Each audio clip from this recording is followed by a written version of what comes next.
السلام علیکم ورحمۃ اللہ وبرکاتہ۔ میں مولانا مکرم رانچی، خطیب مسجد حرا بریاتو۔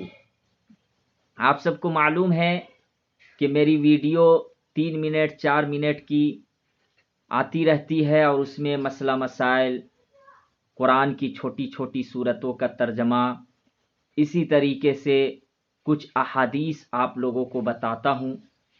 آج بہت سے لوگ مجھ سے یہ مسئلہ پوچھے ہیں کہ کیا مال تجارت میں زکوٰۃ فرض ہے؟ مثال کے طور پر میری دکان ہے، دکان میں جو سامان ہے تو اس پر زکوٰۃ فرض ہے؟ تو یاد رکھیے، دیکھیے دکان، جیسے کہ میں بالکل واضح طور پر اور کلیئر مسئلہ بتانا چاہتا ہوں تاکہ آپ لوگوں کو صحیح طریقے سے سمجھ میں آ جائے۔ جو لوگ تجارت کرتے ہیں، بزنس کرتے ہیں، مثال کے طور پر آپ کی دکان ہے تو دکان میں آپ کو زکوٰۃ نہیں نکالنا ہے، بلکہ دکان کے اندر جو سامان ہے جس کو آپ بیچنے کی نیت سے دکان کے اندر رکھے ہوئے ہیں، تو مثال کے طور پر اس پورے سامان کو آپ ایک حساب لگا لیجئے کہ کتنے اس کا ریٹ کیا ہے۔ 8 لاکھ روپیہ مثال کے طور پر 8 لاکھ روپیہ کے سامان رکھا ہوا ہے، تو اب 1 سال گزرنے کے بعد اب اس 8 لاکھ روپیہ کا سامان اگر ہے دکان میں تو اس کا 2.5% آپ کو نکالنا پڑے گا۔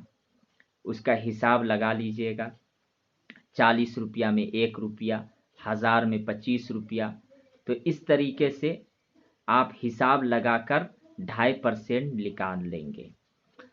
جیسے 8 لاکھ روپیہ ہے تو اس کا 2.5% آپ نکالیں گے جو بیچنے کی نیت سے آپ دکان میں رکھے ہوئے ہیں، اور وہ بھی 1 سال گزرنے کے بعد ایک تاریخ آپ فکس کر لیں۔ عام طور پر رمضان المبارک میں اس لیے نکالتے ہیں کہ ثواب زیادہ ہے، لیکن زکوٰۃ نکالنے کا صحیح طریقہ یہ ہے کہ قمری تاریخ، یعنی اردو کی جو تاریخ ہوتی ہے، جو جس مہینہ میں آپ کے پاس مثال کے طور پر 1 محرم کو آپ کے پاس 8 لاکھ روپیہ آیا تو آپ صاحب مالدار ہو گئے، یا پھر اسی طریقے سے تجارت کا مال سامان وغیرہ آپ کے پاس اتنا آیا تو آپ جو ہے صاحب مالدار ہو گئے۔ تو اب 1 محرم اگلے سال 1 سال گزرنے کے بعد اب دیکھا جائے گا کہ آپ کے پاس مال تجارت کتنا ہے، کتنا سامان ہے، کتنا کا پیسہ کہ بیچیں گے تو کتنا آئے گا میرے پاس۔ تو 1 سال کے بعد اس کے علاوہ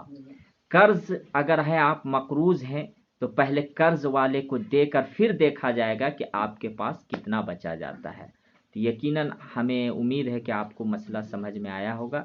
نہیں سمجھ میں آیا تو بار بار اس کو دیکھیے، انشاءاللہ آپ کو بات سمجھ میں آ جائے گی۔ دعاؤں میں یاد رکھیے۔ السلام علیکم ورحمۃ اللہ وبرکاتہ۔